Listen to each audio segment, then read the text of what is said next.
boa tarde a todos, boa tarde a todos.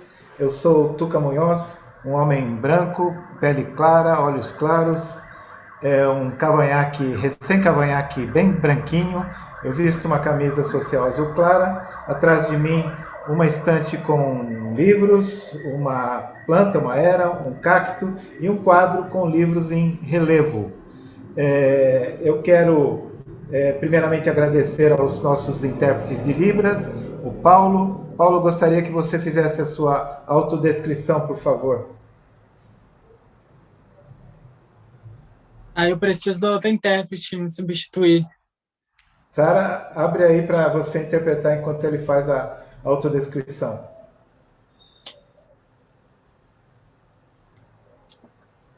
Ih, cadê a Sara?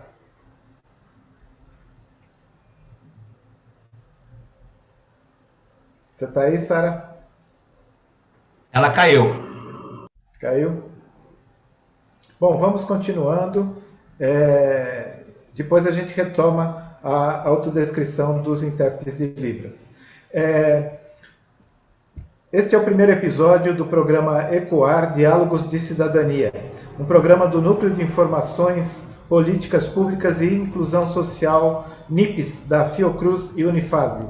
Convidamos vocês a fazerem parte desta e das próximas conversas, onde iremos compartilhar conhecimentos e vivências sobre os mais diversos temas relacionados à cidadania e aos direitos humanos. Convidamos você a ecoar junto com a gente. Antes de chamar nossas convidadas, gostaria de agradecer à Fundação Oswaldo Cruz, à Unifase e suas respectivas instituições e projetos que contribuíram para a realização deste programa. A ASCOM, do Instituto de Comunicação e Informação Científica e Tecnológica, ICICT, e a ASCOM, Assessoria de Comunicação, da Unifase, por todo o apoio para a divulgação e realização do primeiro programa ECOAR Diálogos de Cidadania. Agradecemos também a equipe e o espaço da Vídeo Saúde Distribuidora pela transmissão do nosso programa. Ao SISDEF, Sistema Nacional de Informações sobre Deficiência, que se juntará a nós nos próximos programas, e principalmente ao apoio da Sônia Gertner pela prestação do serviço de tradução de Libras por meio da cooperação social com o Centro de Vida Independente do Rio de Janeiro e do programa Fiocruz Saudável. E agora, antes eu quero também agradecer a Daniele, que está aí nos bastidores, em stand-up, nos apoiando em toda o percurso, o transcorrer desse programa.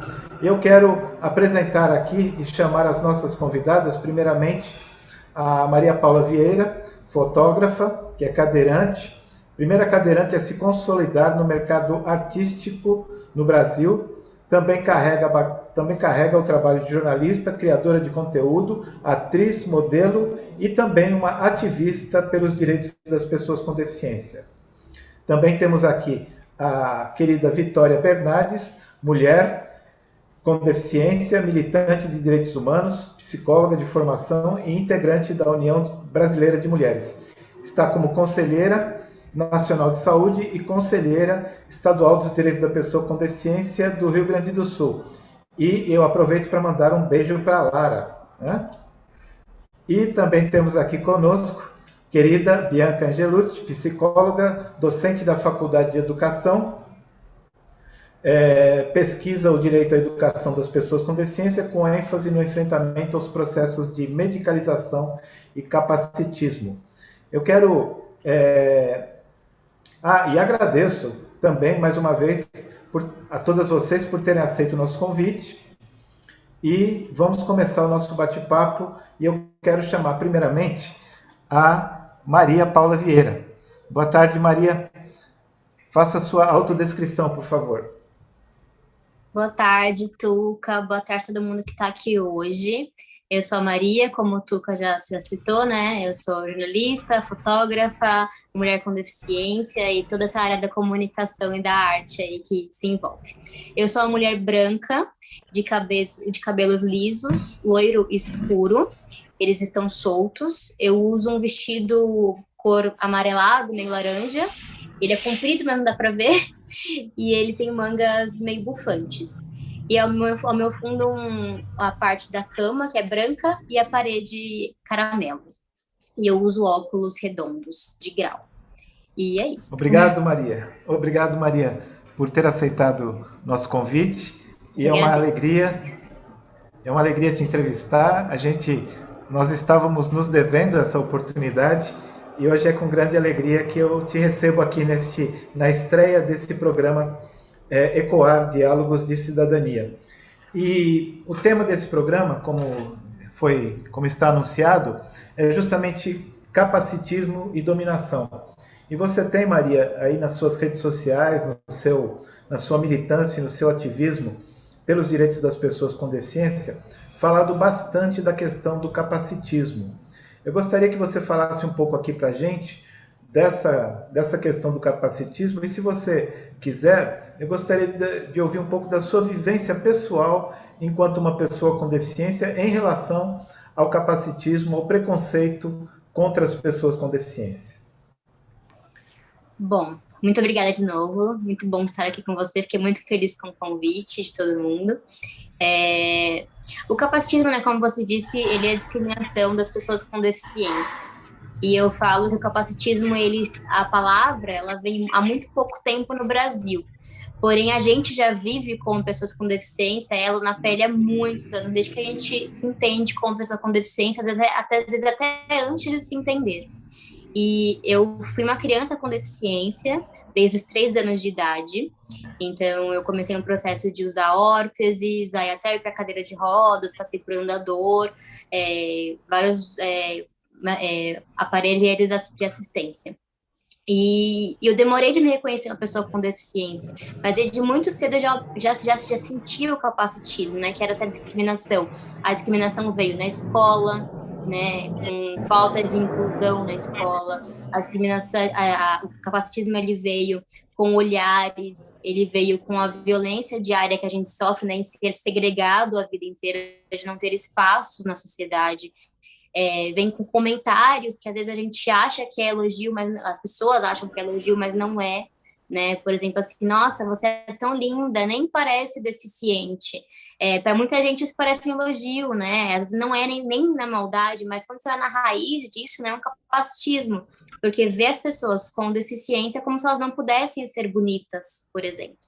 Então, eu passei por todas essas questões do capacitismo, né, na minha vida, né, desde a infância, né, na idade escolar, na questão de não ser aceita, de não ser incluída. Depois a gente vai passando pelo mercado de trabalho, né, que também nos segrega bastante, também é um local muito capacitista. Então, são diversas vivências, né, que a gente, como mulher e como pessoa com deficiência, a gente passa diariamente, né. Algumas coisas a gente percebe mais rapidamente, outras a gente percebe depois, fala, nossa, vivi isso e não tinha noção de como aquilo me machucou, só depois que a gente percebe, né, como aquilo nos atinge. Interessante, Maria, bem, quando as coisas que você descreveu bateram em mim. Por várias situações que você descreve, eu também passei por elas.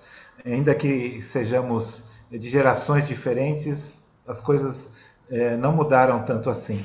Mas, enfim, eu queria passar a palavra agora a você, Vitória, no seguinte sentido, te provocar na seguinte discussão. Como eu disse para Maria, o tema deste programa é capacitismo e dominação, né? E aí eu te pergunto o seguinte, te coloco a seguinte proposição. Quando a gente fala de preconceitos,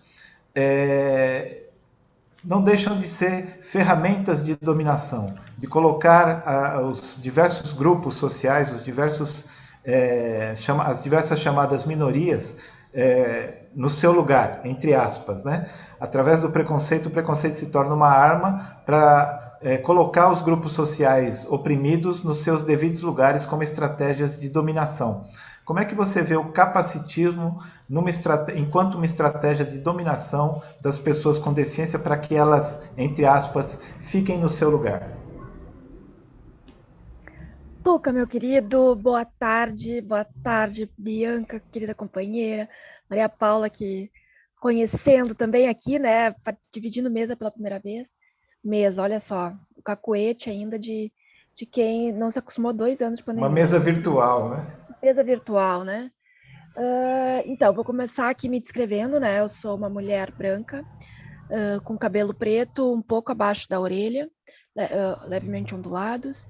Uso óculos de armação azul, óculos de grau com armação redonda. Tô com um brinco de argola, uma blusa marrom e ao fundo uma parede branca. Sabe que bem interessante, né? Porque a primeira coisa, quando eu ouvi tu perguntando, Tuca, para Maria, Paula, né, como é que ela percebia, como é que foi a vivência dela. E logo eu lembrei do quanto que é insuportável, como a gente pode pegar um exemplo de capacitismo, o quanto que é insuportável as pessoas estarem de igual para igual com as pessoas com deficiência. Sabe? É aquela coisa assim, ai, querida, ai, que bonitinho, ai, que não sei o quê. Agora, se por acaso tu fala de igual para igual, tu coloca a tua posição, a tua opinião, os teus questionamentos, que vão contra aquilo que as pessoas querem ouvir ou te autorizam a dizer, tu percebe o capacitismo de uma forma tão nítida, até entre aqueles que se dizem aliados, né? E eu lembrei muito, Tuca, de uma fala com uma professora da URGS falando que ela percebeu quanto que ela era capacitista quando ela tinha um colega que era cego e ele já tinha lido os grandes clássicos, assim, russos e tal, e ela não tinha lido todos. E aquilo para ela foi insuportável. Eu lembrei do meu momento no trabalho, em que toda vez que eu, né, trabalhando numa área de inclusão, que era responsável por inclusão das pessoas com deficiência, e quando eu me posicionava, e logo, de alguma forma, falavam que eu era muito agressiva, muito não sei o quê, né? O quanto que tentam ali, o quanto, mas é que não é bem assim, tu fala porque, né, em relação à deficiência, enfim, sempre tentando de alguma forma diminuir. E eu acho que isso é um exemplo do quanto que é o capacitismo como uma estratégia para dominar corpos, né? O quanto que é necessário colocar as pessoas nesse lugar de inferioridade, de subjugação, justamente para manter o controle, né? Esse discurso de incapacidade, esse discurso do anormal que precisa tentar disfarçar a sua deficiência para performar neste lugar de normalidade, uma normalidade que de perto ninguém vai se encaixar, ou melhor, pouquíssimas pessoas vão se encaixar, né? Então eu acho que é muito nisso, assim, né, desse lugar da dominação, como uma estratégia de manter controle sobre os corpos. E daí tu vai ver que é o mesmo discurso que, tu é muito agressiva, porque eu estou falando enquanto uma pessoa com deficiência, vai ser o mesmo lugar que vão dizer para as pessoas que estão evidenciando o racismo, no caso, principalmente da população negra. No momento que, por exemplo, tem uma fala machista, muitas vezes até misógina, e a gente vai pontuar isso, mas tu tá na TPM, né? Então tu vê que os discursos, mesmo que mudem os corpos, eles vão ser muito parecidos, né? E sempre nessa perspectiva de tentar diminuir, de tentar desvalidar, né? E o que é isso, se não uma estratégia de dominação, né? Então acho que é um pouco por aí que eu fico pensando aí, porque daqui a pouco, né, Tuca, tu sabe que eu gosto do papo. Eu começo, não paro mais, né? Então acho que para esse início foi aí que fez a trajetória aí da reflexão. Mas é muito bom te ouvir, Vitória. Muito bom. Eu quero aproveitar que agora a nossa e o nosso intérprete estão aí para pedir a autodescrição deles, por favor. Agora que você está aí, Sara, se você quiser fazer a sua autodescrição, por favor.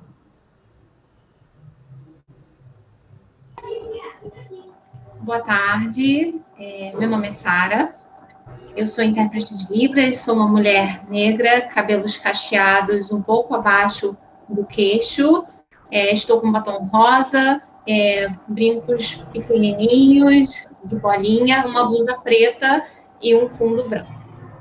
Obrigado, Sara. Paulo, por favor. Olá, boa tarde. Me chamo Paulo, sou intérprete de Libras, sou uma pessoa branca, os cabelos pretos, cacheados, abaixo, na altura do pescoço. Estou usando uma blusa de gola preta com um fundo bege. Obrigado, Paulo. Bianca, agora chegou a sua vez. Eu queria te colocar uma questão. Sei que você, sendo uma estudiosa, né, da questão, tanto do capacitismo, aí também a questão da medicalização, mas eu queria, a Vitória colocou uma questão que eu queria remeter a você. Ela disse que quem não se encaixa, né, de perto, ela falou alguma coisa assim, de perto ninguém é normal, ou alguns são normais, pelo menos os que criaram o padrão de normalidade se veem como normais, né? Os que tiveram esse poder e os que mantêm esse poder de dizer o que é a normalidade se encaixam nesse padrão de normalidade, não é? E todos os outros que não, a partir dessa visão do homem branco, heterossexual, saudável, não deficiente, esse é o padrão, né? A partir disso se criou se chamam alguns de incapazes, né? Ou muitos de incapazes que pode ser definido como capacitismo, né? A sua visão de capacitismo vai para além da questão da pessoa com deficiência. Como é que você nos traz essa discussão, Bianca? Então, boa tarde, colegas.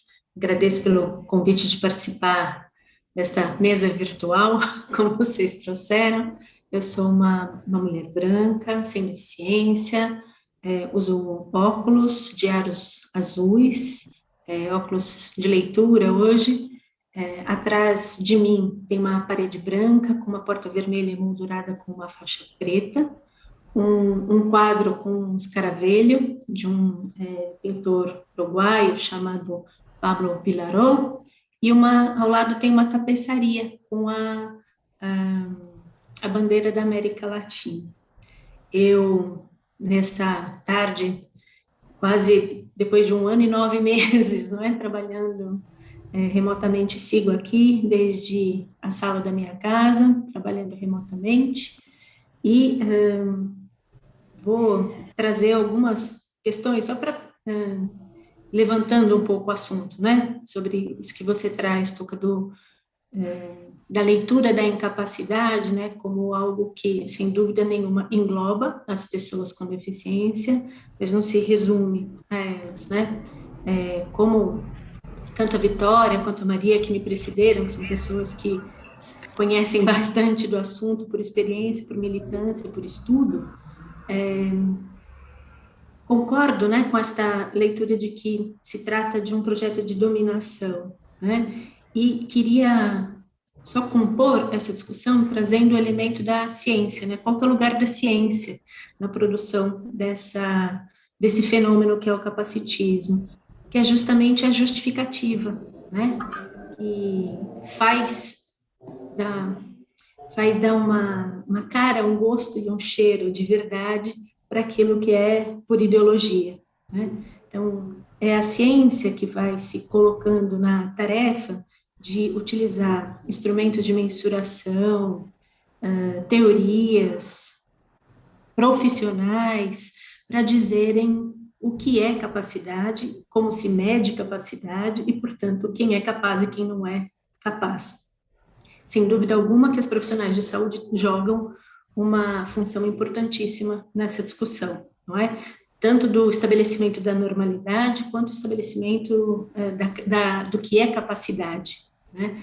Então, eu queria trazer essa dimensão da função científica, que, na verdade, é só dar uma roupagem melhor para aquilo que é ideologia, para a gente estabelecer quem é capaz e quem não é capaz. E é nesse sentido, então, que o conceito de capacitismo, tal como ele é forjado lá na década de 1990, começo dos anos 2000, por autores e autoras, né, na sua maioria europeus, que vão dando essa noção de que o capacitismo, ou, né, como surge o conceito em inglês, vou usar a expressão em inglês, o ableism, é a presunção da incapacidade de um conjunto de pessoas.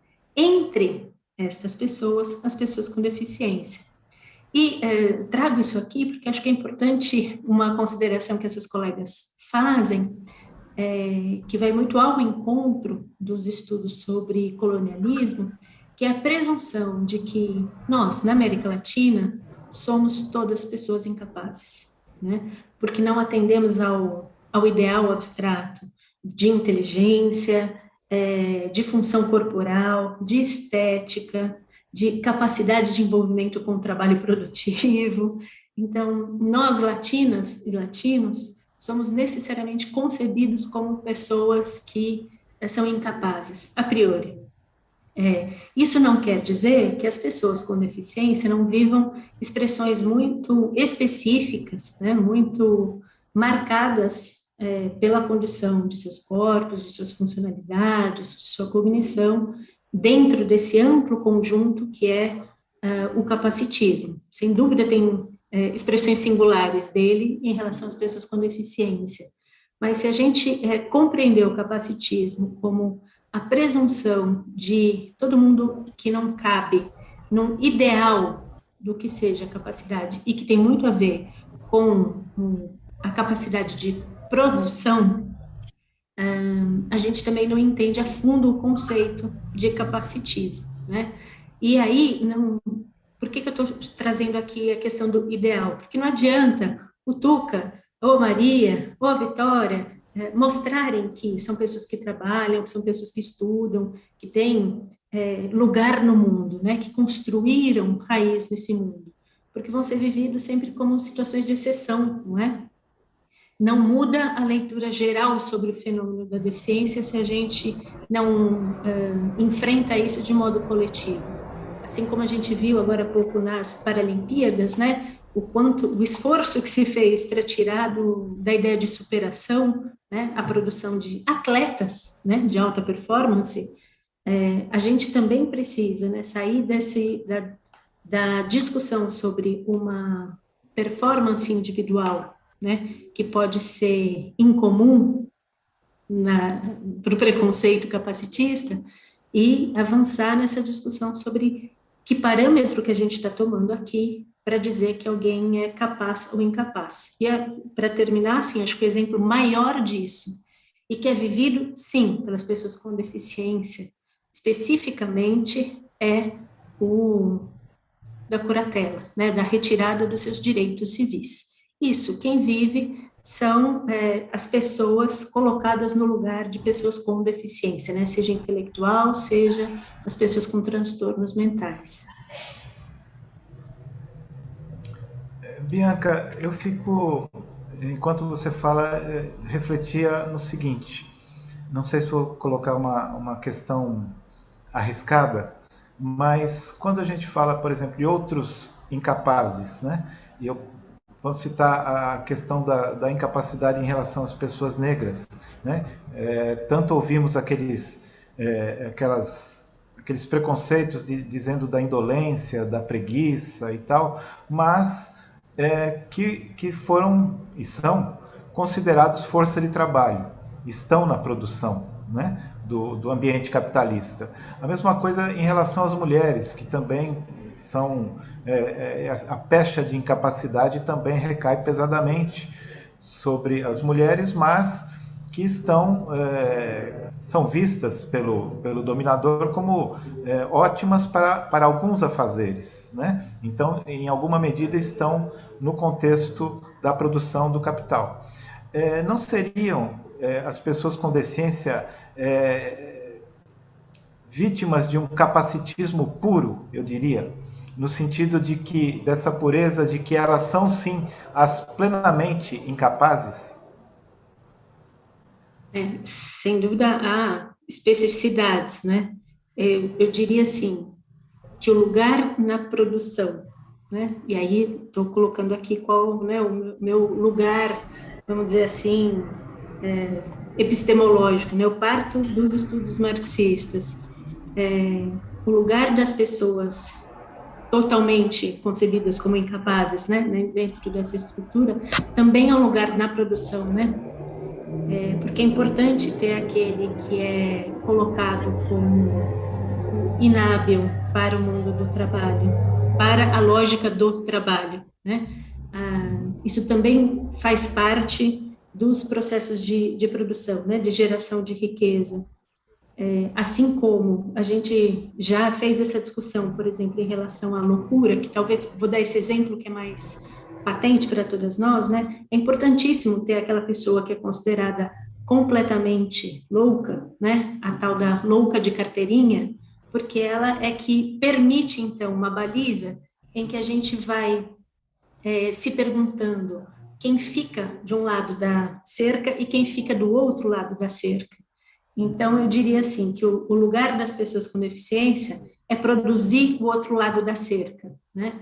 Numa constante ameaça de que cuidado com o que você faz, pensa, sente, da maneira como você lida com o seu corpo, porque você vai para o outro lado da cerca.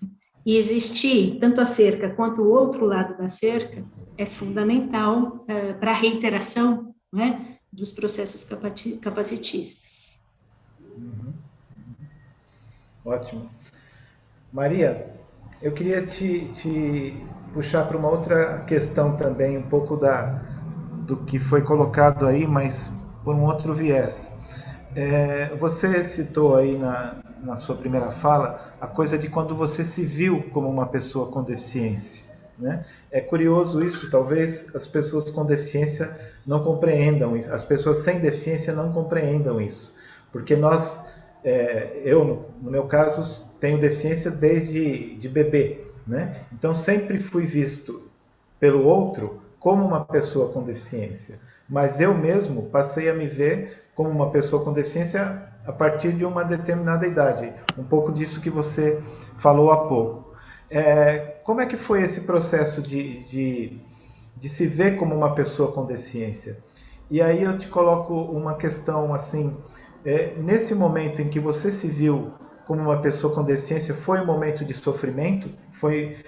Houve um momento de luto quando você se percebeu como uma pessoa que era vista como menos, como menor, que era vista, né? Não que seja, mas que era vista como uma pessoa menor? Bom, eu confesso que é a primeira vez que eu me pensei, né, nessa questão, assim, de que para o outro isso deve ser estranho pensar, né, que não tem uma deficiência, né, da gente demorar de se reconhecer, né, muitas vezes.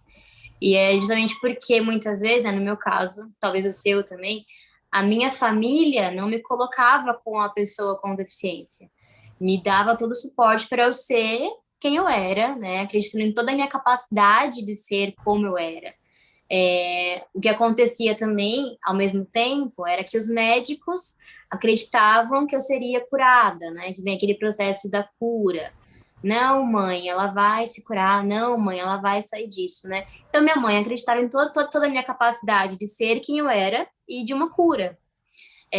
Então, eu ficava nesse limbo, né, de não ter a identidade de ser uma pessoa com deficiência e sem deficiência. Era como se eu existisse ali naquele meio termo, né, o que eu vou ser, né, quem eu sou, né, o que é uma deficiência. A gente, quando é criança, a gente não entende nem o que é uma deficiência, né, porque não se fala sobre isso, né, nem com crianças com deficiência, nem com crianças sem deficiência. Inclusive, é uma coisa que a gente precisa mudar, né? Falar mais sobre isso com as crianças, né? Mostrar que a diversidade existe, né? Que existem deficiências, que existem corpos diferentes, vivências diferentes. Então, eu tive esse processo de não identidade total. Eu sabia que minha mãe acreditava que eu podia ser tudo. Inclusive, falei no meu Instagram isso ontem, né? Que foi Dia das Crianças. E eu falava, mãe, que você é bailarina. Vai, filha, vai ser. Tipo, eu acreditava naquilo. Mãe, você é astronauta. Ela acreditava naquilo, né? Ao contrário da sociedade, que não acreditava. E foi nesse ponto, quando eu percebi que a sociedade não acreditava em mim, como a minha mãe acreditava, por exemplo, que eu falei, por que a sociedade não acredita em mim? E isso já era pré-adolescente, entrando nessa fase, né, também de identidade, do corpo mudando, né, a evolução, virando, né, essa fase entre criança e adolescente, adulto. E foi nessa fase que eu falei, por que não acreditam em mim, como minha mãe acredita quando eu saio de casa, né? Por que fazem tantas perguntas para mim? E foi nessa questão que eu falei assim, eu acho que a sociedade não acredita em mim porque eu tenho uma deficiência, porque meu corpo é dito como anormal para eles, né? Porque eles duvidam que o meu corpo é capaz. E foi nesse ponto que eu percebi que eu era uma pessoa com deficiência, né? Que eu não era igual aos meus coleguinhas, muitas vezes, né? E que eles me viam diferente, e que a sociedade, os adultos, principalmente, me viam como diferente. E aí houve esse luto de eu achar que eu não era capaz, então. Esse foi meu luto, não foi pela minha deficiência, né? Nossa, eu sou uma pessoa com deficiência, que vida triste que eu vou levar. Não, o meu luto foi em questão, assim, de será que eu, de fato, não sou capaz? E que talvez minha mãe tenha me enganado a vida inteira, né? Então, tipo, esse processo, assim, né? De duvidar de mim. Foi um luto de dúvida de quem eu era. E que hoje eu percebo que isso bate em mim até hoje, algumas vezes. Por mais que eu tenha conquistado, né, eu seja a exceção, como a Bianca cita, né? Que a gente, nós que conseguimos, infelizmente, somos exceção, né? De trabalhar, de estar no mercado de trabalho, de ser reconhecidos, né? De estar em grandes ambientes. Apesar de tudo isso, às vezes eu acho não, né? Pela sociedade, a gente às vezes se bate assim, nossa, será que eu ainda não sou capaz o suficiente para o que o outro espera de mim, como uma pessoa com deficiência, né? E a gente fica nessa autocobrança, né, a vida inteira, esse desgaste, né, de se autocobrar e de querer mostrar para a sociedade, né, quem de fato somos e como somos capazes, não só a gente, como todos nós. Então, foi um processo de luto por achar que eu não era capaz, não pela deficiência, porque acho que por eu viver nessa família que sempre me deu muito suporte, eu sabia que eu era capaz. O problema era a sociedade, era quando eu saía fora da minha casa. E até hoje é assim, né? Se a gente está num ambiente em que há inclusão, em que respeitam a nossa diversidade, a gente sabe da nossa capacidade, a gente sabe do nosso potencial em ser como somos. O problema é o externo, né? O capacitismo, né? Que domina totalmente a gente, né? Como a gente tem falado aqui nessa roda, que domina totalmente quando saímos para fora, né? Maria, e vem essa dominação. Você falou, você usou o tema aí agora há pouco sobre identidade. Existiria uma identidade entre as pessoas com deficiência? O que seria essa identidade, se você considera que existe? Eu acho que quando a gente fala de identidade, é a gente reconhecer quem nós somos por completo, né? E isso varia de cada deficiência, né? Eu sou uma pessoa com deficiência física, então eu tenho essa identidade como mulher com deficiência física, né? Tenho a minha cadeira de rodas que eu considero parte da minha identidade, porque eu considero ela parte do meu corpo, né? Da minha extensão. Então, quem me compõe, né? Tudo isso, essa diversidade que compõe quem eu sou, que forma a minha identidade. E a deficiência, né? Parte também dessa identidade. E você colocou também a questão de estar. Você faz uma separação entre a sua família e a sociedade, né? Mas quero acreditar que eu tomo isso por mim. No caso, minha família também tinha seus preconceitos, também tinha suas dificuldades, né? Não foi assim tão simples, né?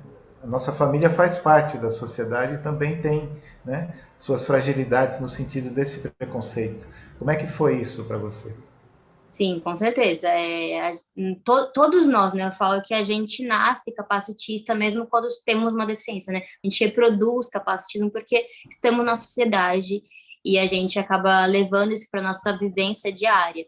E a nossa família, obviamente, umas famílias talvez mais do que outras, né? Infelizmente, eu tenho relatos de colegas meus que a família foi o primeiro núcleo extremamente capacitista, né? De que o tempo inteiro consertar essa pessoa, né? E isso é muito violento, quando nem a nossa família aceita quem nós somos, né, pela sociedade, né, que não trouxe isso, essa base. A minha família teve isso, mas a minha mãe, eu falo que eu acho que foi uma exceção também. A minha mãe, ela teve muito preparo para lidar com muitas coisas e incentivar a empoderar, eu falo isso, né? Hoje a gente conhece a palavra empoderamento. Minha mãe sempre empoderou muito a gente. Eu tenho uma deficiência física, o meu irmão, ele é autista, então também teve a base do meu irmão. E ela sempre empoderou muito a gente para ser quem nós somos com a nossa identidade.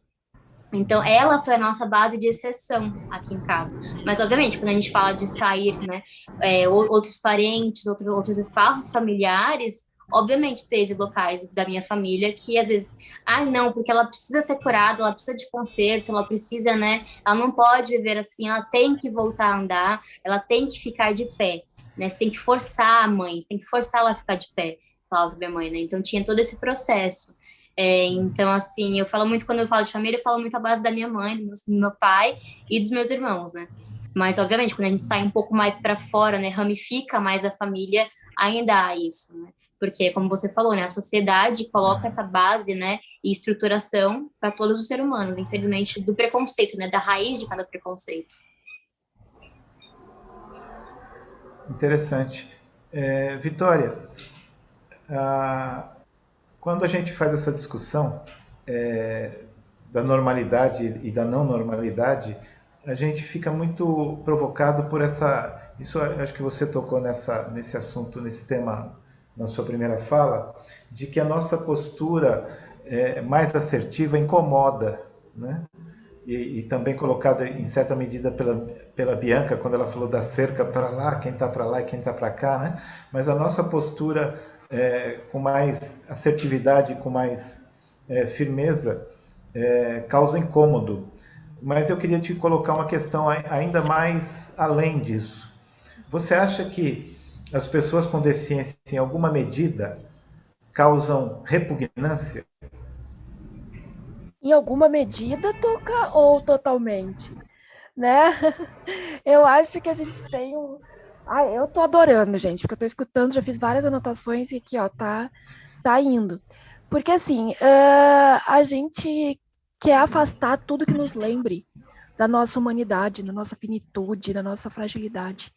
E quando eu falo fragilidade, eu não falo enquanto pessoas com deficiência, eu falo enquanto humanos, né? A gente morre, adoece, a gente quebra, a gente, né? É isso. Não somos deuses e deusas, né? Apesar de muitos se colocarem neste lugar. Então, acho que qualquer coisa que lembre a nossa humanidade, que lembre que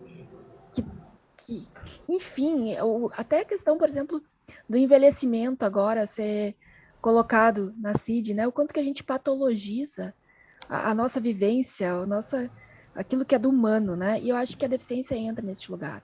A partir do momento, e eu acho que uma coisa muito interessante que me veio agora, o quanto que eu trabalho na AME, Amigos Múltiplos pela Esclerose, e a gente fez uma postagem falando de um relato de uma mulher que falou que ela passou a vivenciar a deficiência a partir da esclerose, né? E ela colocou que ela passou a ter orgulho da deficiência que antes ela tanto temia. E tiveram muitos comentários, que as pessoas ficaram revoltadíssimas, né? E eu não estou querendo falar isso de uma forma pejorativa, né? Porque é óbvio que eu entendo, né? Independente de concordar ou não. Mas porque é insuportável ver uma pessoa com deficiência dizer que tem orgulho da sua deficiência, que é uma pessoa feliz ou que é uma pessoa completa ou que não se sente incompleta a partir da sua deficiência, né? Porque a gente está tão num sistema em que a gente acorda para trabalhar, dorme pouco, se alimenta mal, enfim, sem políticas que vislumbrem ou que possibilitem a nossa dignidade, que qualquer coisa que a gente vê que outras pessoas reivindiquem, ou qualquer pessoa que não esteja naquele padrão que se busca alcançar, vê ela rompendo com o sistema, fica em choque quase, né? Vitória, essa coisa muito...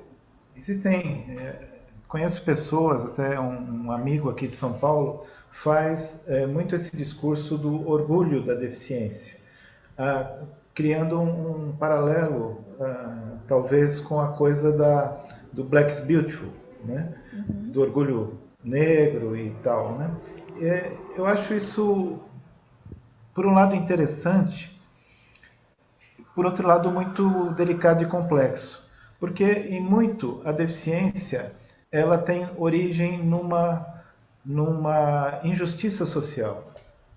Muito da origem da deficiência ela vem de uma injustiça social. É claro que eu acredito que a deficiência, ou enfim, o que é chamado deficiência hoje, ela sempre vai existir, independentemente de um progresso social, científico, tecnológico. Mas hoje, objetivamente, muito do que se tem de deficiência vem da violência urbana, vem de uma série de outras manifestações de injustiça social, né? Do trabalho. Uma das maiores causas da deficiência no Brasil hoje vem da questão de acidentes de trabalho, enfim. E aí, como ter orgulho disso? Né? E aí, como construir um orgulho a partir disso? E aí eu vou te dizer uma coisa. Raça também é construção social. Gênero também é construção social, né? Então, assim, por que uma pessoa negra pode ter orgulho de ser uma pessoa negra? E uma mulher pode ter orgulho de ser mulher? E uma pessoa com deficiência não? Porque todas são construções sociais de opressão, né? Eu acho que não é propriamente a discriminação que colocam sobre o nosso corpo ou a opressão que faz a gente ter orgulho, mas a resposta que a gente dá para isso. A resposta. Eu acho que, pegando até o gancho da pergunta para Maria Paula, né? O que é identidade? Eu acho que a identidade, para mim, né, na minha compreensão, é justamente essa resposta política sobre as opressões que nos colocam e quando a gente joga para as estruturas, sabe? Porque, até pegando, vou viajar aqui, tá, Tuca? Mas pegando aqui enquanto eu estava escutando, né? Primeiro, pegando também o gancho da Bianca, né? Que normalidade, ele é um discurso moral para hierarquizar. E a gente tem aquela máxima, né? Dividir para conquistar. Enquanto a gente está se dividindo entre nós, a gente tem uma forma muito mais...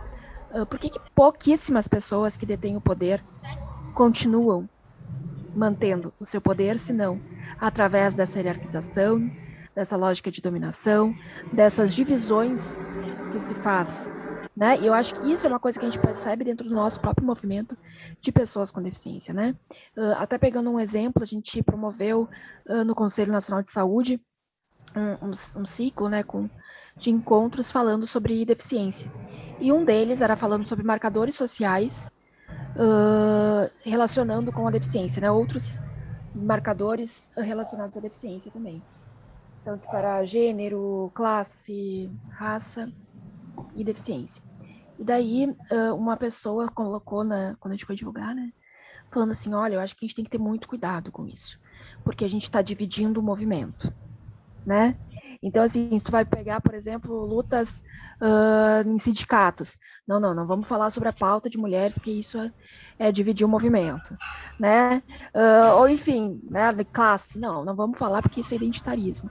Na verdade, isso é uma estratégia muito bem feita e que a gente não se toca, que a gente está se dividindo enquanto a luta, né, por menos que tenha interfaces distintas, assim, ou se apresente de formas distintas, ela tem uma raiz muito semelhante, né? E eu até lembrei de tem um TEDx muito bacana com a Natália Neri, em que ela fala que às vezes a gente nem precisa mais, né, ela enquanto mulher negra, falando que não precisa mais da chibata, porque a chibata já está dentro da gente. E eu acho que isso também acontece muito com as pessoas com deficiência, né? Que nem quando a Maria Paula fala, eu passei a duvidar de mim. Será que eu realmente sou capaz? Porque é isso. A gente recebe tanto é comunicado tanto que a gente é incapaz, que é muito irresponsável da nossa parte dizer assim, não, pessoa com deficiência aí, ó, você é capaz e você pode tudo. Não pode, entendeu? Porque não deixam. E estabelecem muitas barreiras, muitas discriminações para que te mantenham neste lugar da incapacidade, né? E lembrando que a norma, ela é construída, reforçada através da cultura, através de diferentes instituições, né? Enfim, e até uma outra questão, Tuca, me corta aí, porque eu peguei, né? Mas também pegando da fala da Bianca, né? Quando ela fala da questão dos latino-americanos, né? Nós, enquanto latino-americanos. Fiquei pensando aqui que nem tem esses movimentos neonazistas aqui no Brasil, né? Tu fica assim, gente, né? Não dá, porque não que não dê já de qualquer forma, porque enfim, né? Mas latino-americano, né? Acreditando ser um neonazista já é uma coisa bizarra. Lembro também no início da pandemia, em que teve um grande empresário, um homem velho, falando que alguns idosos vão morrer. Eu fiquei pensando, gente, ele nem se percebe no lugar de idoso, né? E aí vem esses movimentos do quanto que a gente não se percebe como está nessas hierarquias, nessas relações de poder, né? Porque enquanto mulher, nós nunca seremos um homem. E a gente vê, por exemplo, no golpe de 2016, a gente vê com o aumento da gasolina na época da Dilma, e que colocaram aqueles adesivos misóginos, e agora a gasolina está muito mais cara e não tem nenhum adesivo semelhante àquele, né? Então não interessa o lugar de poder que tu tá, porque mulheres, pessoas negras, pessoas com deficiência nunca serão iguais. Latino-americanos nunca serão iguais àqueles que realmente detêm o poder, né? Então, é isso. E eu acho que o orgulho, agora finalizando, é justamente a gente entender, opa, então o problema não é meu, Vitória, que sou uma incapaz. O problema é da estrutura. E eu tenho muito orgulho, um orgulho danado de juntar com os meus, de juntar quem é de luta, para dizer assim, ó, não nos calarão e não nos dominarão mais. Ou melhor, mesmo que tentem, a gente vai resistir e vai tentar organizar uma realidade que realmente seja mais justa para todas as pessoas, né? Acho que é por aí. Legal, muito bom. Bianca,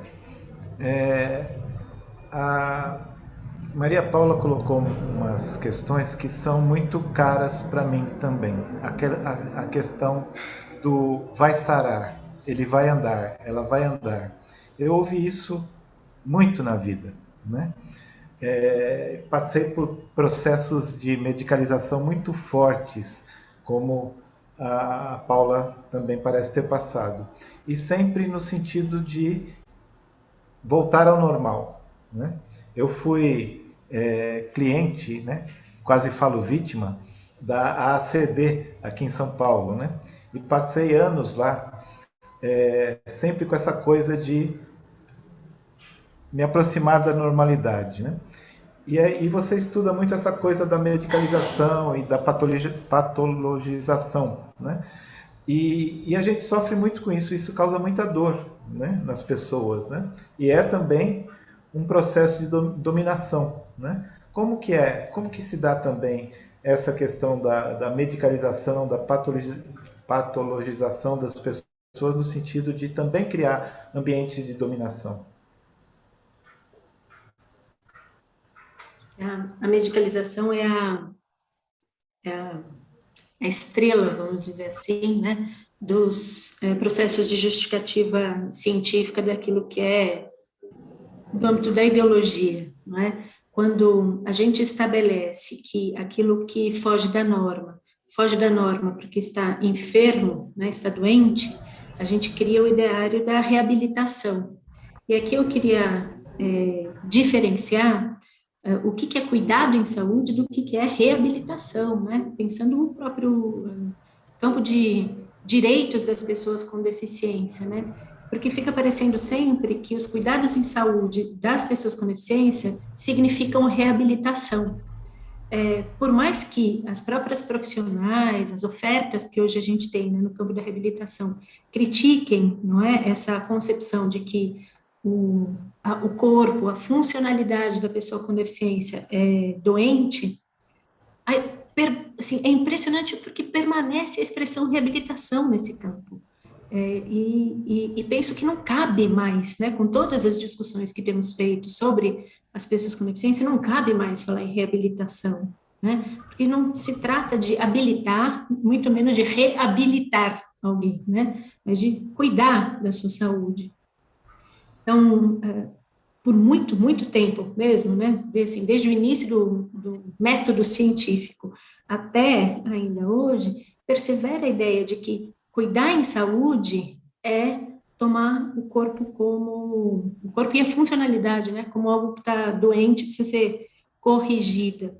E quando a gente vai trabalhar numa perspectiva de produção de linhas de cuidado em saúde, a gente pode continuar pensando próteses, órteses, experimentações, a própria fisioterapia, terapia ocupacional, como campos de experimentação do sujeito, né? Sobre seus interesses, suas potências, né? Como é que quer usar o seu corpo e agir politicamente sobre o corpo, inclusive, né? Então, é um campo de escolhas e de experimentações, não um campo de correção.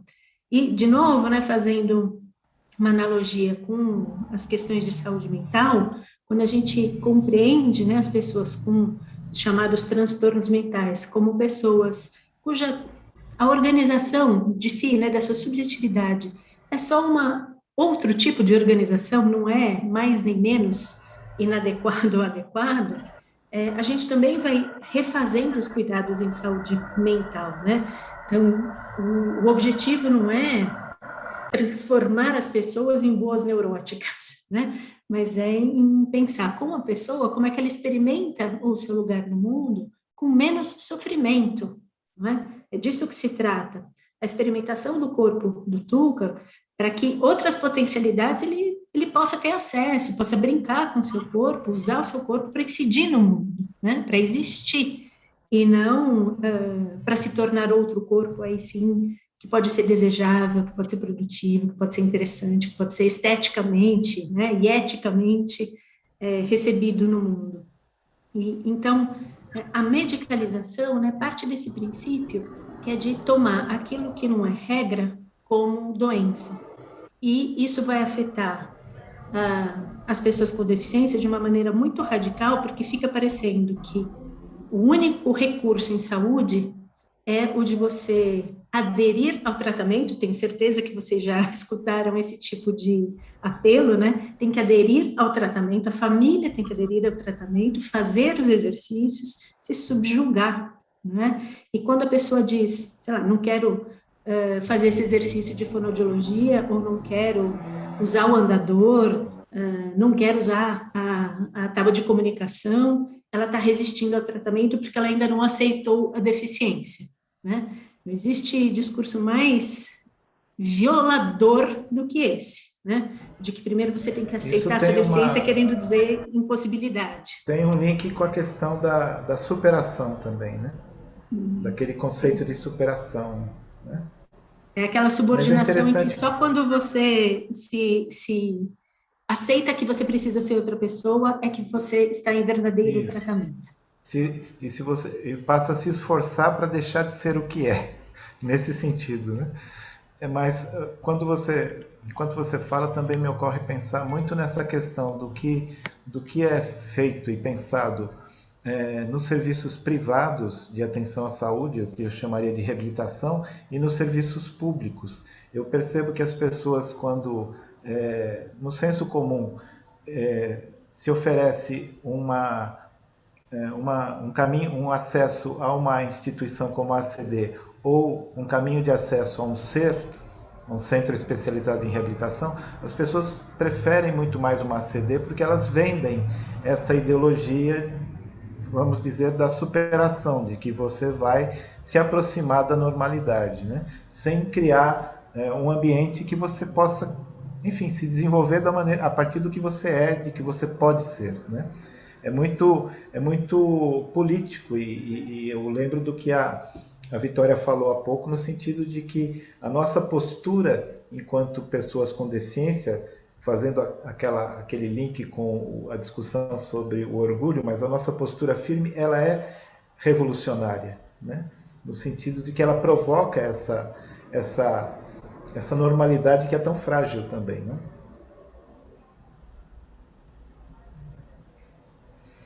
Mas eu queria chamar a Maria Paula novamente. Paula, é o seguinte, tudo isso nos remete também na questão da... Você está aí, Paula? Sim, estou aqui. Oi, agora te vi. Na questão também, quando a gente fala de capacitismo, a gente remete muito à questão das relações interpessoais, de uma pessoa que tem preconceito em relação a uma pessoa com deficiência. Mas hoje em dia também se discute muito a questão do capacitismo estrutural, né? Eu costumo dizer assim, as pessoas têm muita dificuldade, assim como tem dificuldade em reconhecer o capacitismo, o preconceito em relação a nós, né, e dizendo que não é preconceito e etc., também não se sabe reconhecer, e se tem muita dificuldade, até mesmo as próprias pessoas com deficiência, em reconhecer o capacitismo estrutural. Eu dou um exemplo que, enfim, que provoca discussões, que é na questão da mobilidade urbana. Nós temos uma enorme dificuldade em nos locomovermos pela cidade. E isso não é visto como um preconceito, como um capacitismo estrutural. É muito frequentemente visto como um problema técnico. É assim porque a calçada não deu para fazer melhor, ou porque tem um buraco na calçada e tal. Mas você reconhece isso como capacitismo também? Não só a questão da mobilidade, mas nos fale um pouco sobre capacitismo estrutural. Como é que você vê essa questão? Eu falo que as pessoas elas não reconhecem o capacitismo estrutural porque elas não conhecem a história, né? E isso a gente vê no nosso país como um todo, em todos os problemas que a gente se encontra. Porque quando a gente fala de estrutura, né, a gente fala de história, e a gente fala de história em que pessoas com deficiência, quando nasciam com deficiência, eram mortas, porque não viam elas como corpos úteis à sociedade. Ou seja, se as pessoas eram mortas, elas não estariam na sociedade e elas não estariam nas ruas. A gente fala de depois vir centros em que as famílias jogavam as pessoas com deficiência, excluindo elas da sociedade. Então, a gente fala de toda uma história que sempre colocou as pessoas com deficiência para fora dos ambientes, segregando ou, muitas vezes, né, matando, como acontecia, né, há muitos anos atrás, mas que se reflete muito até hoje. Porque quando a gente fala de estrutura física, como, por exemplo, assim, esse tempo atrás eu visitei Tiradentes, que é uma cidade histórica, e lá eles falam assim, não, a gente tem que preservar a história. Só que a gente tem que preservar a história, mas a gente tem que entender que parte da história mudou muito. A maioria da parte da história mudou muito. A estrutura da história mudou. A nossa vida mudou hoje em dia. Pessoas com deficiência existem nessas cidades também. Não é porque é uma cidade histórica que não tem que dar acesso para elas viverem e saírem de casa. Quando eu fui lá... como se a história eliminasse o presente, né? Como se a história não desse... como se as pessoas que vivem o presente não tivessem o direito de usufruir da cidade, né? Exatamente. E eu lembro quando eu fui lá, né, eu questionei para um morador que conhece muito a história da cidade, pô, ele é quase um guia lá. E aí ele citou assim, né, que as pessoas que têm deficiência, que moram lá em Tiradentes, não saem de casa, como acontecia no passado, né, porque elas não têm como sair de casa pela estrutura. Então, é como se eles mantivessem a estrutura do passado até no presente, proibindo que pessoas com deficiência saiam de casa, por não se preocupar em acessibilizar os espaços, mexer na estrutura das coisas. E eu sempre falo, né, eu não conheço o Coliseu, mas quando a gente vai pesquisar locais, né, acessíveis, o Coliseu é um local histórico e que tem acessibilidade. Eles fizeram uma estrutura possível sem destruir a história do local e oferecendo acessibilidade para os turistas, para quem mora ali poder visitar. Então é isso, as pessoas precisam reconhecer que a estrutura, né, é capacitista, que as cidades, os locais foram construídos de forma capacitista, porque não pensavam que pessoas com deficiência poderiam ocupar e estar nesses espaços. Eu ouço muito também, né, pessoas mais do meio político mais neoliberal, liberalismo, falando assim, mas um comerciante tem que saber escolher o público que ele quer. Se ele não quer uma pessoa com deficiência, ele não é obrigado a se sensibilizar. Não, ele é obrigado sim, porque tem que ter leis, tem que ter espaços para todo mundo. Isso é uma segregação. A partir do momento que nós temos um comércio, nós temos que pensar em toda a sociedade podendo entrar no nosso estabelecimento. Aí eu penso, né? E quando uma pessoa, se fosse impedir uma pessoa preta de estar ali, uma pessoa LGBT, o burburinho que não seria, né, que não é, obviamente tem que ser, mas quando impedem, né, a gente de estar ali, é sempre a desculpa, não pensamos em você, mas não pensaram por quê? Principalmente pelo capacitismo estrutural de não pensar que uma pessoa com deficiência gira a economia, pode ser uma consumidora, pode vir a ter lazer, pode vir a estar consumindo naqueles espaços. Então, é isso que eu falo, né, é não conhecer a história e não conhecer o seu povo. Essa questão, né, Maria, é sempre colocada na questão da acessibilidade, seja acessibilidade arquitetônica ou comunicacional ou outra, é sempre colocada como um problema técnico, né? O site não é acessível porque tal, e coloca como um problema técnico. O prédio não é acessível porque não foi possível colocar elevador aqui e tal, né? E esse exemplo que você deu é bem interessante, né? Porque se uma pessoa negra é impedida de entrar em algum lugar, é crime, né? É crime. Enquanto que nós, pessoas com deficiência, se não podemos entrar em algum lugar, falar, é aquilo que nós estamos discutindo com a Bianca e com a Vitória, é um problema dele, não é um problema do local, né? Essa é a grande discussão que a gente tem tido aí ao longo das últimas décadas. E você colocou uma questão muito interessante quando você trouxe esse exemplo, né, de culturas antigas e tal que matavam fisicamente as pessoas com deficiência. Mas eu entendo que hoje, Maria, nós somos mortos socialmente, né? Ao nos impedirem de entrar em locais, nos impedirem de estudar, nos impedirem de trabalhar, nos impedirem de fazer um monte de coisas, e eu falo isso enquanto segmento social, é uma morte social, né? Estão impedindo que a gente viva, na verdade. Não é? É por isso que eu falo que a gente, né, quem não conhece essa história, né, é uma história que matavam, a gente se reflete até hoje. Porque isso se reflete, toda essa postura, né, de não querer que nós estejamos nos espaços, não pensar na gente nos espaços, é um reflexo daquilo do passado que ainda não foi mudado. E fazem tantos anos e muitas coisas ainda não são mudadas. A gente fala até, por exemplo, assim, da história do Circo dos Horrores, né, que colocavam pessoas com deficiência, né, anões, para trabalhar nesses espaços, né, em troca de comida, em troca de estar ali, simplesmente para sobrevivência. E hoje a gente ainda tem entretenimento com pessoas com deficiência dessa forma, só que mais bem vistas pela sociedade, porque ele escolheu estar ali. Sendo que nunca é uma escolha, porque nós não temos espaço a todos os locais de trabalho. Então, muitas vezes, uma pessoa com nanismo, ela não tem a escolha além de estar num local de entretenimento sendo usada de forma pejorativa numa televisão, porque ela não tem espaço de trabalho no mercado, né? Seja, sei lá, como publicitário, como professor, não tem espaço. Então, isso tudo, essa história toda que a gente viveu, né, de segregação, de opressão, de discriminação, ainda se reflete no capacitismo estrutural hoje, que é isso que a gente está falando, né? Essa estrutura que não foi mudada na raiz, né? E até hoje nós estamos ainda no superficial das coisas, a gente precisa ainda cutucar muito para as pessoas entenderem toda a estrutura que ela ainda tem de opressão com as pessoas. Legal, muito bem, muito bacana isso. Nós temos já apenas mais 20 minutos do nosso programa, eu queria direcionar agora para uma questão mais específica. Este programa, ECOAR, Diálogos de Cidadania, ele tem origem no NIPS, o Núcleo de Informação, Políticas Públicas e Inclusão Social, da Fiocruz.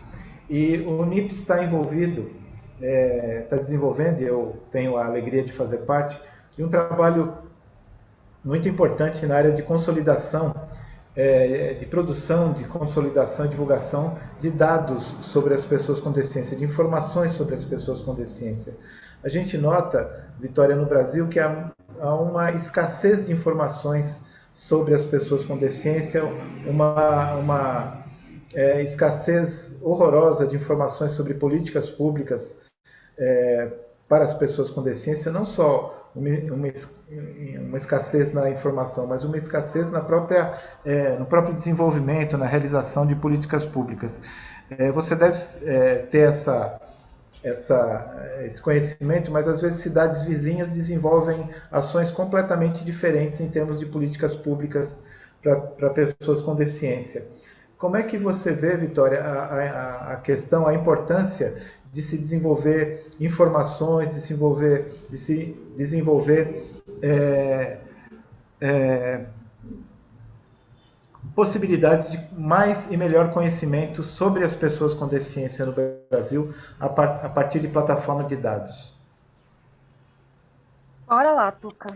Assim, em primeiro lugar, né, a gente reconhece o que é deficiência através da nossa legislação, por exemplo, que tem uma definição boa, mas a gente não sabe quantas pessoas com deficiência, de fato, existem em nosso país, né?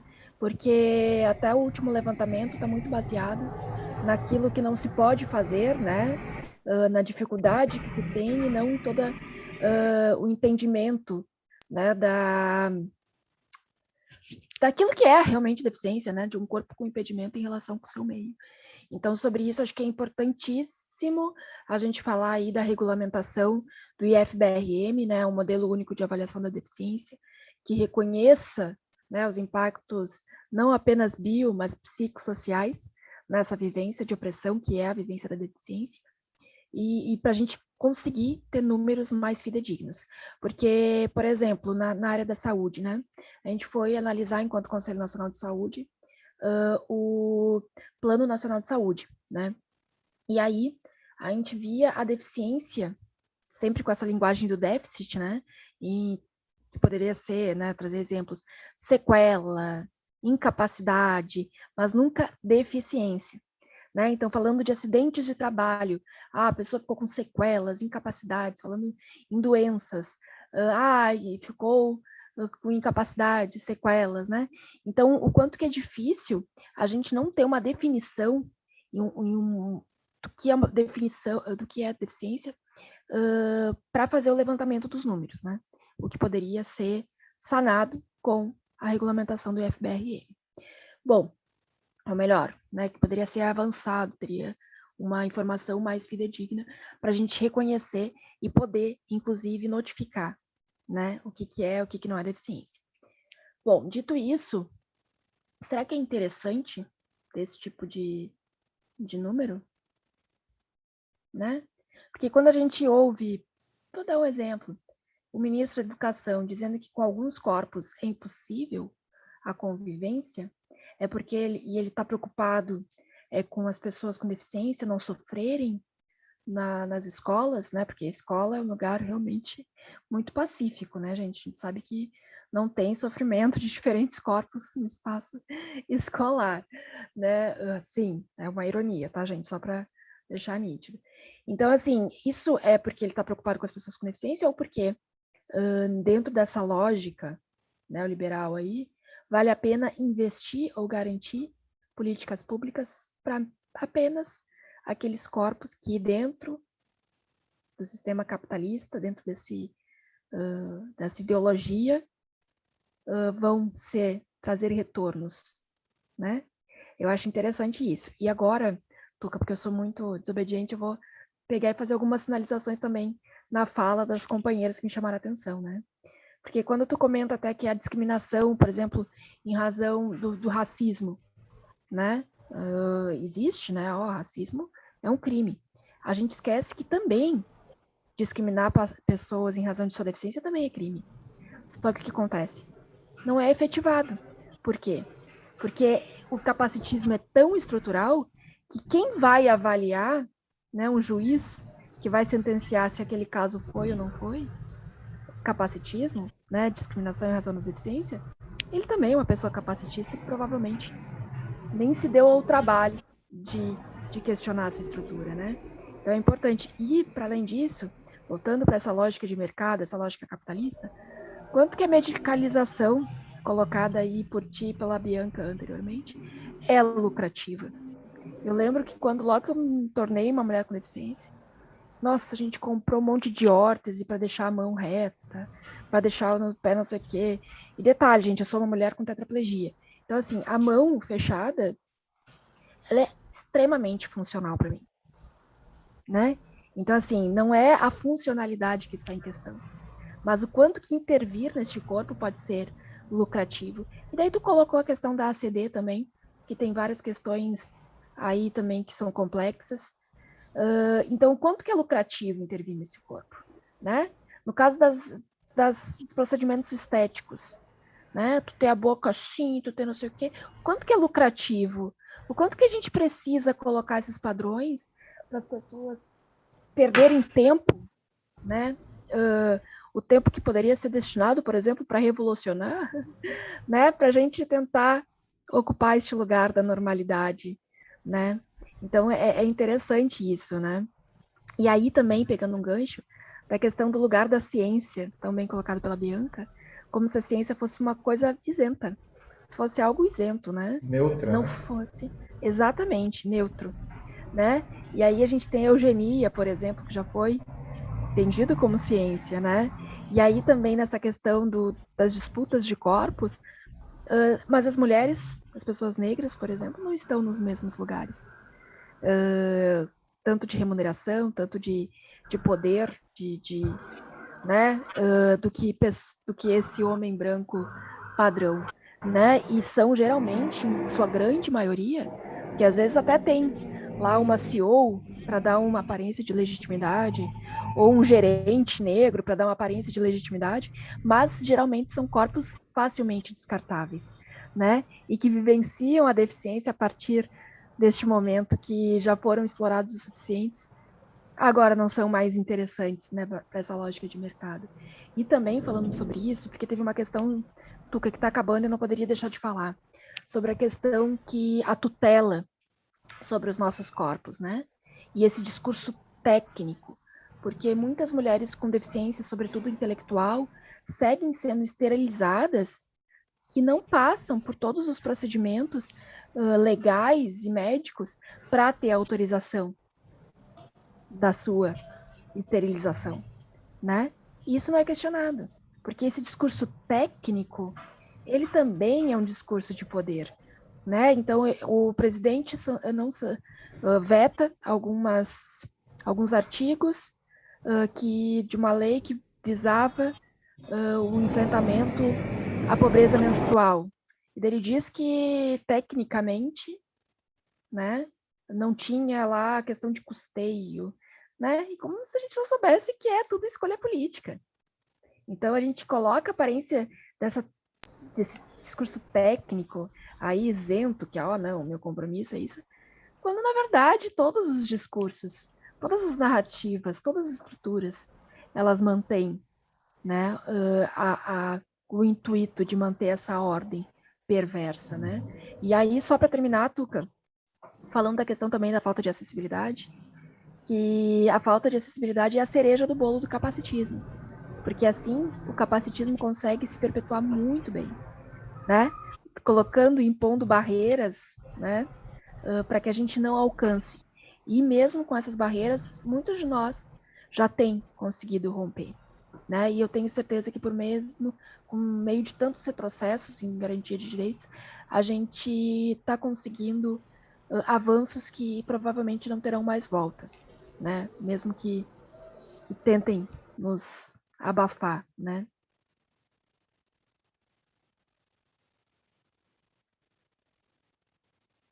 Eu acho que o Tuca travou. Ih, gente, se deixar o Tuca travou, viu, Ele Bianca? congelou. Então a gente vai seguindo, né, Bianca? Congelou. Porque é isso, né? Para mim, ele travou também. Travou. Mas eu fiquei pensando muito sobre isso, né? O quanto que a gente coloca esse discurso técnico, enquanto profissionais também, né? A gente impõe esse, não, mas eu sou a psicóloga. Então, eu digo, eu sou o médico. Então, eu digo que a Maria Paula tem que ficar em pé, né? Que a mão da Vitória tem que ficar aberta, né? E o discurso aqui é para o nosso bem, quando isso atrapalha, inclusive, a nossa personalidade, né, Viane? Eu passei muito por isso também, porque eu tenho... A minha deficiência, ela é genética, uma rara, nunca diagnosticada. Então, mas eu tenho uma atrofia de mãos e pés.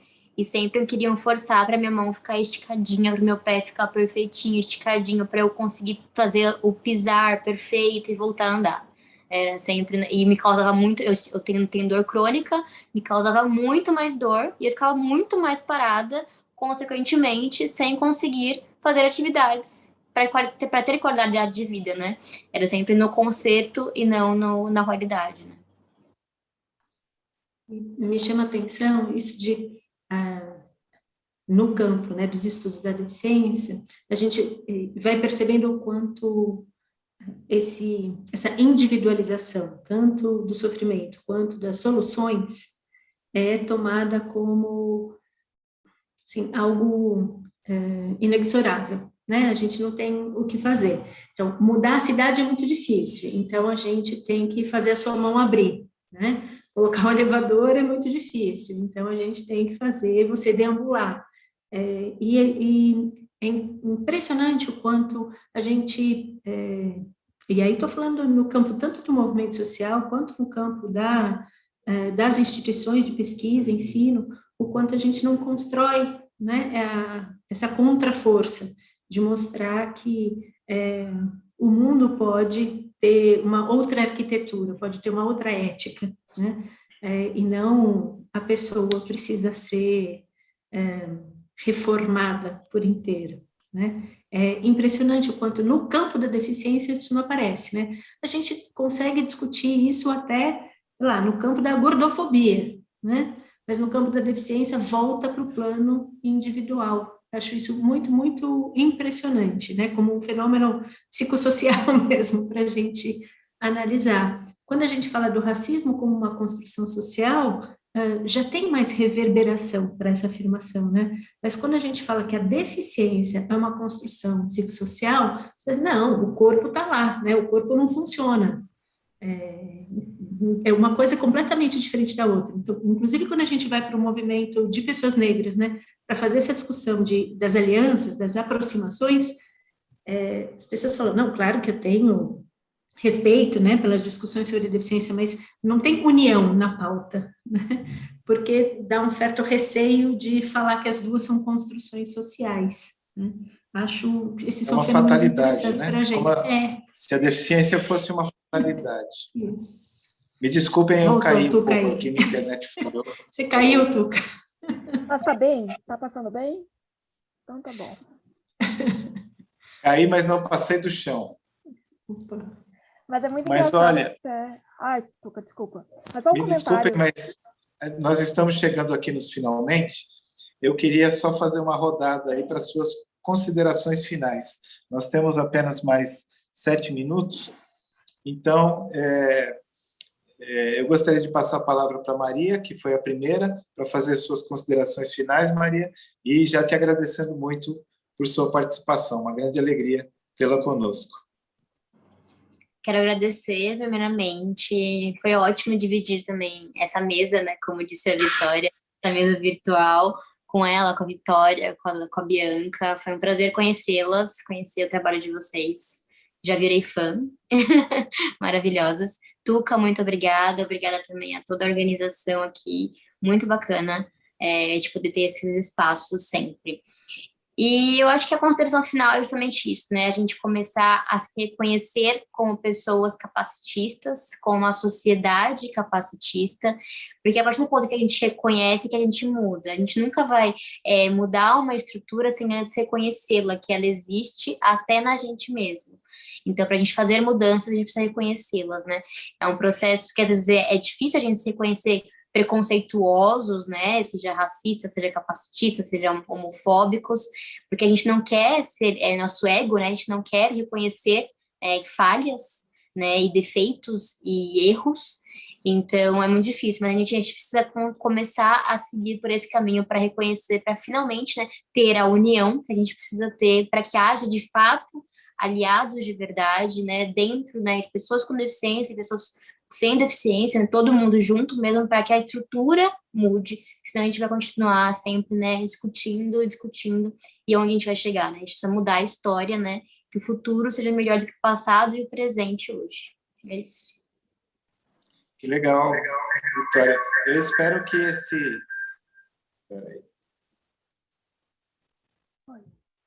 que esse programa contribua para fortalecer essa união e esse fortalecimento nosso. Muito obrigado. Vitória, por favor. Tuca, desliga um dos seus sons, por favor. Deixa só um ligado. Obrigado. Oi. Resolvi aqui. Não, acho que não, Tuca, é que tu tá com 2 entradas, acho que é por isso. Se tu sair do outro, acho que melhora. Mas olha só, é muito interessante, né, o quanto que a gente precisa se perceber. Pegando essa linha da Maria Paula, né, a gente precisa se colocar nessas relações de poder, né? Porque eles são dinâmicos e eles são inconstantes, dependendo do lugar que a gente ocupa. E é isso, a gente precisa se perceber mesmo, entender, colocar dedo na ferida. Acho que é isso, não dá para ter medo, não. Vamos fundo. Acho que tem esses momentos aí para a gente pegar as mãos e dizer, ai, que horror, né? É isso. Mas vamos mudar, porque se todo mundo é parte do problema, também pode ser parte da solução, né? E também acho muito interessante quando a gente fala dessa questão das barreiras, né? Ah, é barreira atitudinal, barreira arquitetônica, barreira urbanística. Gente, tem gente pensando as cidades, tem gente pensando os transportes, tem gente pensando a educação, sabe? Eu nunca vi um lugar que tenha estacionamento para carro que não seja rampa, por exemplo. E isso nunca é questionado, né? Mas para lugares, para tu acessar, é questionado se tem ou não tem rampa, entendeu? Então, isso aí demonstra qual é o valor, né? Que a gente tem uma música do Emicida que fala que cada casa menos filho que carro. É isso, né? Que estrutura que perversa é essa que coloca o consumo, né? E até pensando para terminar aqui, às vezes eu não quero ser vista. Eu entendo a fala Maria Paula e estamos juntos, mas sabe, porque para ver que a gente pensa, né? Às vezes eu não quero ser vista como consumidora. Vou falar real, foda-se se eu vou consumir ou não. Eu quero ser entendida como sujeito de direitos, para que o valor que eu tenho para pagar não me coloque ali, opa, qual é ali a linha de humana que eu sou, né? Então, assim, pessoas com deficiência são consumidoras. Pois é, daí a gente pensa aí na cadeira motorizada que vira cambalhota, que pouquíssimas pessoas vão poder comprar, porque aquelas lá vão ser consumidoras, e a grande, esmagadora maioria que se ferre, né? Então, assim, que a gente possa aproveitar espaços como esse, que eu adorei o nome, para ecoar a dignidade humana, sabe? Porque realmente não é só o samba-enredo maravilhoso da Mangueira, é porque é vida, e é na luta que a gente se encontra. E tá legal para vocês essa estrutura? Mesmo para quem não tem deficiência, tá legal? Tá bacana? Tá tranquila? Tá favorável? Não tá. Então, bora se juntar, meu povo. É isso, né? Temos que transformar, temos que revolucionar. Beijo, gente. Foi uma delícia estar com vocês. Vamos à luta. Estamos na luta, né? Não é, Bianca? Estamos na luta e vamos nos fortalecer, não é? Pegando essa trilha mesmo, já trazida pela Maria e pela Vitória. Algumas pessoas têm feito esse discurso de que nós estamos retrocedendo no tempo, que estamos voltando para 1970, para 1960, e eu insisto em dizer, não estamos voltando, porque temos a história das nossas conquistas conosco e temos nós, os nossos corpos, e os nossos, né, a nossa militância aqui. A gente não vai voltar, porque nós construímos um conjunto de direitos para as pessoas com deficiência, nós difundimos esses direitos, nós criamos outra infância a partir das políticas de educação inclusiva, nós temos construído outras experiências para as pessoas com deficiência e para as pessoas sem deficiência, porque agora, quando uma criança sem deficiência estuda numa sala de aula sem nenhuma criança com deficiência, isso é estranho, né? A gente conseguiu construir essa produção de estranhamento. Isso não tem, né? Não tem como perder. Então, a gente construiu um conjunto de direitos, mas a gente construiu também outras subjetividades. Isso a gente não perde, né? Então, né, brincando com a metáfora aí que você caiu, né, sacode a poeira e dá a volta por cima, que é isso que a gente faz, né? Em conjunto, a gente sacode a poeira e segue brigando, porque a gente sabe, né, o valor do que a gente tem construído nesses anos de democratização. É isso aí, Bianca. Chegamos até aqui, né? E agora vamos unir ainda mais, consolidar e avançar. Então, eu quero agradecer muito a vocês, foi uma grande alegria. Foi um debate interessantíssimo, temos muito mais o que debater, muito mais o que conversar e o que refletir. E, enfim, teremos outras oportunidades. Eu quero novamente convidar a todos para continuar conosco neste projeto de ecoar diálogos de cidadania e quero agradecer a todos e a todas que nos ajudaram a chegar até aqui. a vocês, nossas convidadas, aos intérpretes de Libras, ao Paulo, à Sara. Quero agradecer também ao Instituto de Comunicação, Informação Científica e Tecnológica, o ICICT, da Fiocruz. Quero agradecer à Unifase, ao Vídeo Saúde Transmissões, ao CISDEF, ao Centro de Vida Independente do Rio de Janeiro, Fiocruz Saudável. Quero deixar aqui um abraço especial a toda a equipe do NIPS, a toda a equipe do CISDEF, em especial um grande abraço, um grande beijo a Cristina Rabelais, a nossa inspiradora. Então, muito obrigado a todos, a todas, e até a próxima, Ecoando Diálogos de Cidadania. Muito obrigado.